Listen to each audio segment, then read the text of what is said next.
एक समय की बात है। एक राजा ने अपने सैनिकों को सड़क के बीच में एक बड़ी चट्टान रखने के लिए कहा। चट्टान को बीच सड़क में रखवाकर राजा ने अपने सैनिकों से छुपकर उस चट्टान पर नजर रखने के लिए कहा कि देखना उस चट्टान को रास्ते से कौन हटाता है।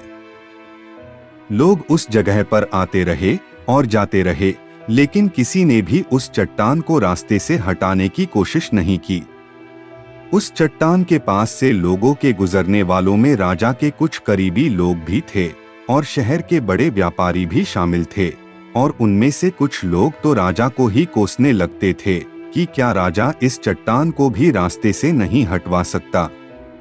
लेकिन किसी ने भी उस चट्टान को रास्ते से हटाने का प्रयास नहीं किया। ऐसा काफी दिनों तक चलता रहा। एक दिन एक किसान अपनी सब्जियों के साथ उधर से गुजर रहा था।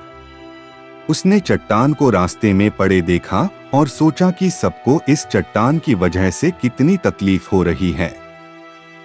उसने अपनी मजबूत लाठी से उस चट्टान को एक तरफ धकेलने की कोशिश शुरू कर दी। काफी कोशिश के बाद वह उसे सड़क से हटाने में कामयाब हो गया। चट्टान रास्ते से हटाने के बाद किसान अपनी सब्जियों को उठाकर जाने ही वाला था कि अचानक उसकी नजर एक पोटली पर गई जो ठीक उसी जगह पड़ी थी जहां से उसने वह चट्टान हटाई थी। उसने उस पोटली को खोलकर देखा तो उसमें सोने के कई सिक्के थे और उन सिक्कों के साथ राजा का एक संदेश भी था, जिसमें लिखा था कि ये सोने के सिक्के उनके लिए है जो इस चट्टान को रास्ते से हटाएगा।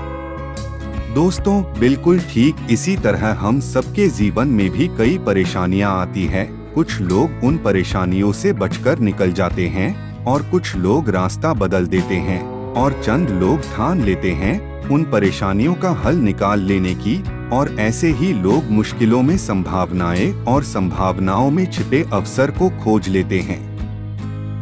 मजबूत इरादे और नेक दिल के साथ की गई कोशिशों के परिणाम हमेशा ही अच्छे आते हैं। इसीलिए जीवन की परेशानियों से घबराएं नहीं, बल्कि उन परेशानियों को हल करने की कोशिश करते हुए जीवन के सफर में आगे बढ़ते रहिए।